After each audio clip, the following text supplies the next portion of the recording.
So here we have the final Magic 30th booster pack. Let us see. Let us see what is buried deep within its depths. Will it be like the last pack with living lands and a clockwork beast? Oh, well, I know one thing for sure. We get three basic lands. Oh, it's been an interesting journey with these. Okay. Oh, another Circle of Protection. This time it's the Circle Protection Blue. I like this one a lot compared to the other circles because I feel like it's very clear in this artwork what we're actually dealing with. You know what I mean? You have this actual Circle of Protection. She's sitting down there in a circle of stones, right? Like some of the other circles, the green Circle of Protection, it certainly is a circle and it's got the designs in it, but at the same time, it also could just be like a sigil on a wall, something like that, right?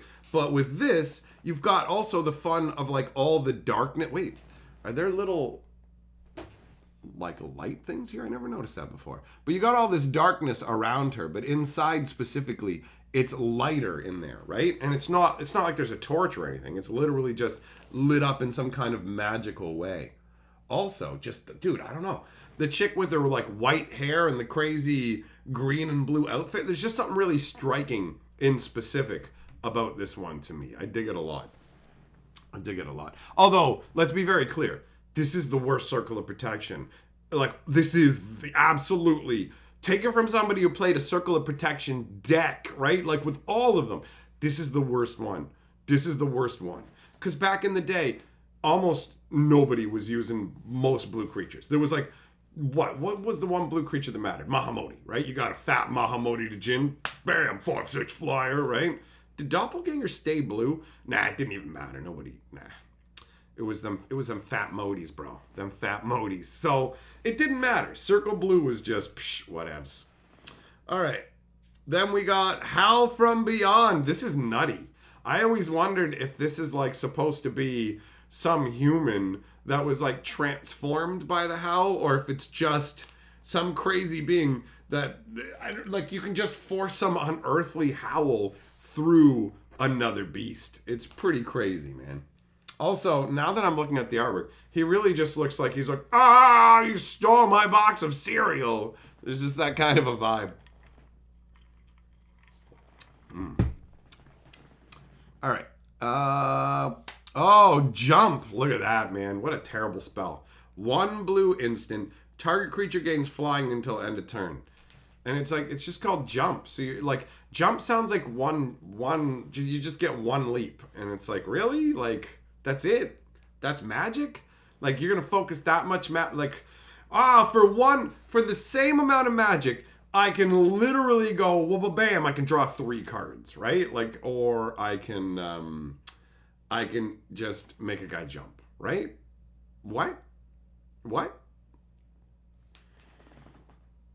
Although he does look pretty cool. That warrior guy looks pretty cool, right? I always felt like this was almost a waste of artwork because of how dope this guy looked, but how utterly useless this card was.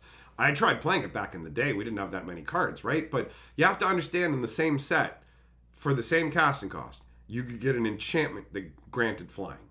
So the only difference was you could use this at surprise speed. And the only time you would use it as surprise speed is really on the defense, right? Where it's just like, surprise, I can make my guy flying. I mean, technically you can be like, well, what if he has an attack spell that he has to, kill spell he has to play before the attack, and you're going to like go, well, I wait and see what spell you play to destroy my guy, and then give that guy flying to leap. It's like, yeah, technically, but for real, it was like, what are you going to do? Surprise give a guy flying to jump up in the way of an angel or a dragon? Like, it just doesn't, it never did anything. It never delivered. Heirloom Minotaur. Man, talk about a card that delivers flavor, right? I always thought Heirloom was really cool. Even if this card is absolute dog shit, right? Like 2 red and 1 for a 2/3 vanilla, eat the entirety of my ass. It's like, it's garbo. But flavor-wise, bro, like the flavor text. The Minotaurs of the Heirloom Mountains are known for their love of battle. They're also known for their hymns to the dead, sung for friend and foe alike. These hymns can last for days. filling the mountain valleys with their low, haunting sounds. That's epic. And when you look at the crazy, like, scarring or whatever it is that's going on, the makeup and everything, bro, it just adds such epic flavor. You're pulling these beings through the aether, bro. I love it. I love it. It's fantastic. Such cool flavor. Tranquility, card never really did that much for me. It certainly does look tranquil there. Wiping out all enchantments. I do like the concept of nature calmly dispelling the unnatural, right? There is that. So, Shatter. This is one, just like Disenchant. I remember thinking back in the day, it's really weird to me that the cards don't destroy cards that are in the game. Like this relic that's being destroyed here, I always wondered what that would be. It's just being blasted apart. That's awesome, though. You think about a magical battle between two super powerful planeswalkers, and the one's just got this crazy amulet that he's dangling, and he's using it to do crazy effects on the battlefield, and all of a sudden, bam, and it just shatters in his hand. It's like, that's awesome. That's awesome. Like the amount of magical power that it would take to destroy an object that's been created with magic. It's sweet, man. It's sweet. Oh, Unholy Strength. The card with a big old hilarious story to it. Back in the day, people freaked out about D&D and magic, and we're all like, y'all are devil boys. Y'all devil kissy boys, ain't ya? Actually, when I was in high school, there was a chick who saw me making a D&D character, and she's like, what are you doing? I'm like, I'm making a Dungeons & Dragons character. She's like, you play D&D? That's a game for devil worshippers. And I was like, oh yeah, actually, when we're done playing the game, we usually go and throw babies in dumpsters. And you just sit there, and you're just like, this is a game where we pretend that we're like fighting stuff. Like I'm fighting a beholder, or like I saved the town's goats that were taken by bandits. I got bad news for you. Life ain't nearly as exciting as you think it is. We're just a bunch of guys playing make-believe. That's all we're doing. And like, so that level of mentality, there's people who weren't allowed to own magic cards, right? Like my mom is religious, and she took me to church when I was little. But she never forced it on me. When I was old enough to decide, yo, this isn't for me, I'm not going to hang out here anymore, she was like, that's fine. And she never pushed anything on me, and she never thought that me having cards was some sign that I was sucking Lucifer's dong out behind the burrito shack. You know what I mean? So, like, my mom was hilarious in other ways, right? She's just ridiculous with her own things. So everybody's parents, whatever, right? So what happened was Wizards freaked out, and they were like, yo, we got to get rid of this right here. You see this devil diagram right back here, bro? That's the badness. We got to get rid of that. So they're like, Unholy Strength, what do? We got to fix the artwork because this pentagram's no good. So somebody at the company had a brilliant idea. Like, yo, what if we just erased the pentagram? And so they did that. And then they printed this, right? They printed this with the pentagram removed. And like, here, I'll try and cover it. Let me try and cover it a bit to give you an idea. Like, when you remove the pentagram, he just looks like a douchebag doing like a dumb stretch where he's like, oh, actually, never mind. He looks like something else. He's getting unholied in the unholy but old. Like, for real. Without when you remove that aspect of the artwork, it like, look it up if you don't believe me. Look up the 4th edition Unholy Strength and have a chuckle at how odd it looks, right? Like, when we straight up played back in the day, Alpha, Beta, Unlimited, Revised, all had that. So we were all used to it. And then all of a sudden in the 4th edition, you see it and you're like, what is this? And they removed Demonic Tutor, Demonic Hordes, all of it. Anything that had, like, we went years where Wizards wouldn't put demons in Magic. Pretty wild. Pretty wild. All right, so Unholy Strength is 1 black for an enchant creature that gives +1/+2. Nowadays, this is jank. But back in the day, you could do some really obnoxious shit with this. You go, first turn Dark Ritual, Black Knight, Unholy Strength, and you're like, oh, great. you have a 4/3 first striker with protection from white on the first turn. Or they could get even more annoying and go Dark Ritual, Will-O-Wisp, double Unholy. And you're like, oh, good, a 4/3 flyer that regenerates for 1 black mana. Oh, I hope I'm playing white with Swords to Plowshares, right? Pretty crazy. Pretty crazy. Oh, Juggernaut. Believe it or not, this guy was a fucking house. He was huge. 4 mana, 5/3, has to attack every turn, and can't be blocked by walls. There was a time where I'm pretty sure we played that if you didn't attack with it when it was supposed to, it just got destroyed. Like, I don't remember though, 100%. So I might not be right on that part. But Juggernaut, this was huge, especially since you can put it out with Sol Ring. First turn Sol Ring, second turn Juggernaut was a very common play. Also, first turn Mishra's fucking Workshop. Tap that for 3 colorless, slap down your Sol Ring, tap that for 2 colorless, use the 4 to play a first turn Juggernaut. I faced down a bunch of first turn Juggernauts. You better be holding an Unsummon, a Plow, or a Bolt, or you are fucking hamburger meat. No, Maze of Ith would save you too. That's true. That's true. That's true.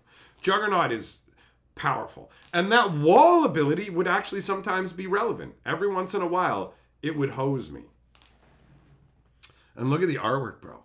Look at it. It's just that they put like a big like face on it, and it just like what pisses me off about War of the Spark is when they made the Mizium tank. They can suck my dick making Mizium tank and submersible fucking like fuck off. Take your submarines and tanks and get them the fuck out of Magic, you know?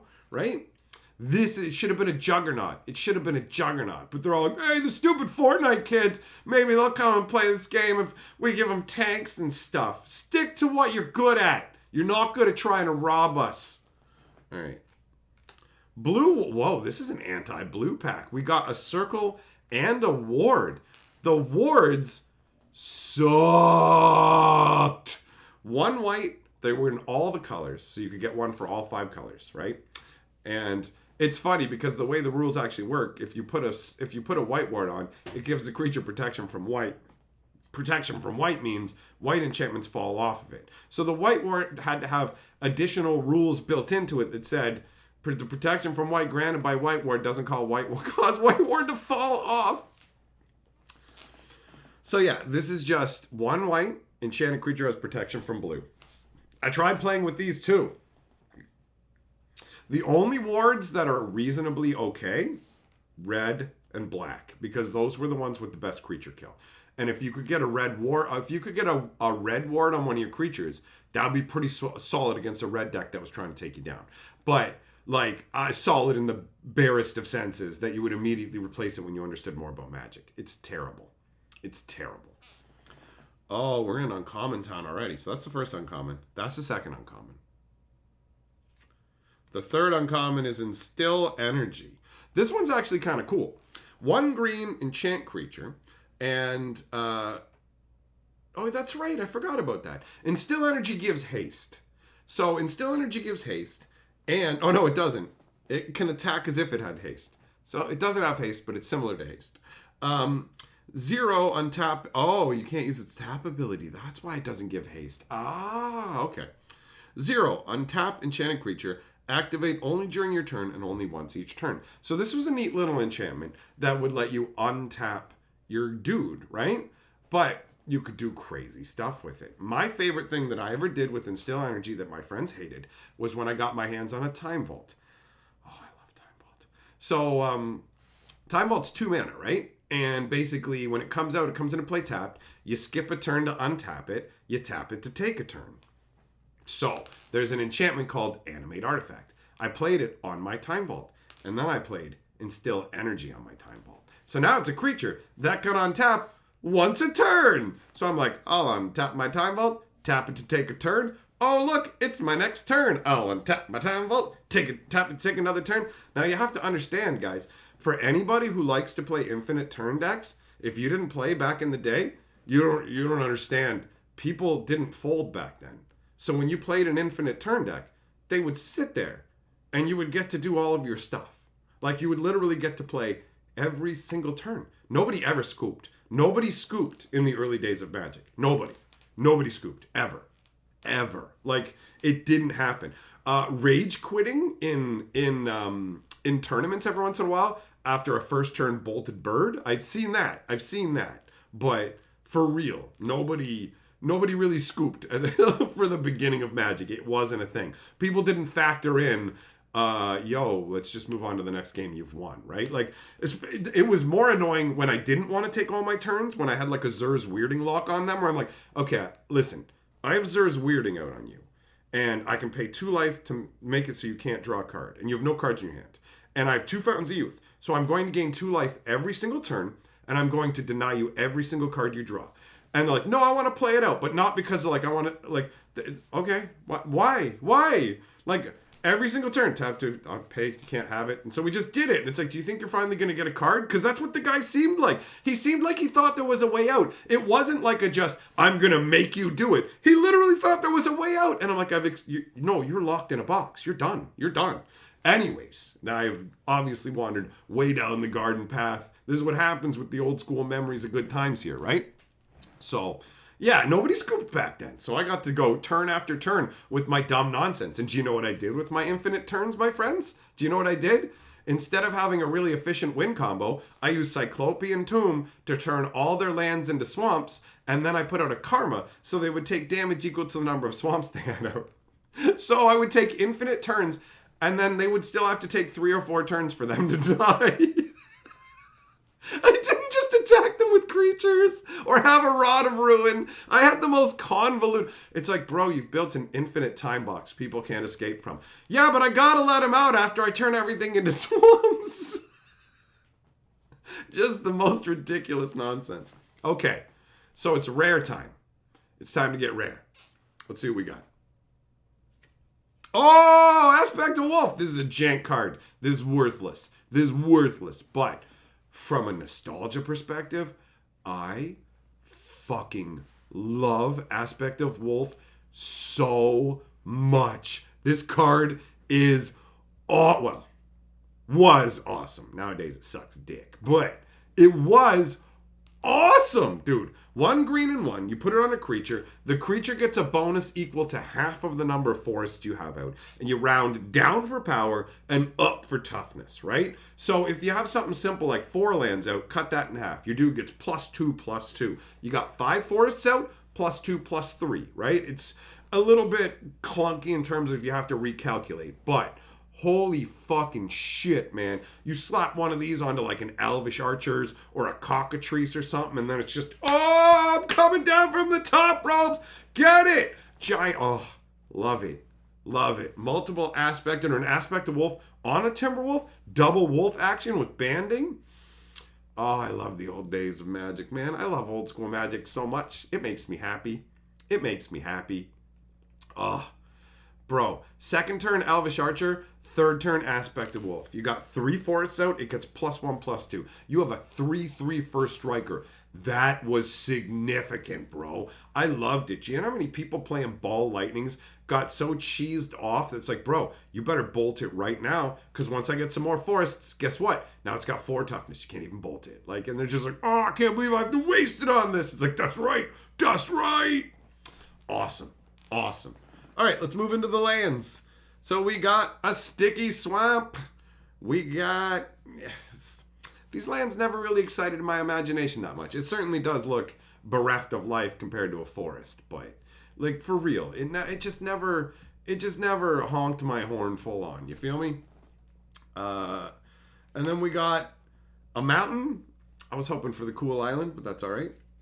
Then we got the same mountain again, because why not get 2 of the same mountain in this 3 lands in this pack? Craziness. All right. And we got a Hill Giant. This one's got fun flavor text about the blind spot. Fortunately, Hill Giants have large blind spots in which a human can easily hide. Unfortunately, these blind spots are beneath the bottoms of their feet. Get crushed. The perspective of this is awesome. Although for real, like, I hope this guy has pants, because otherwise you're gonna see that gigantic. You're gonna see his second club. You know what I'm saying? Oh, and what kind of token is this? A beast token. This was originally burrowing. One red enchantment. The enchanted creature has mountain walk. So that's what this is from. That works as a beast token. That's all right. That's all right. So the first two packs of the M30 were better than the second two packs overall. Big shout out to James P for picking this up off the LGS so that I was able to open it. Wizards of the Coast made no profit from this Magic 30. This was opened in spite of them. So I would say this is a grand success. Thanks for watching. Now get the hell out of here.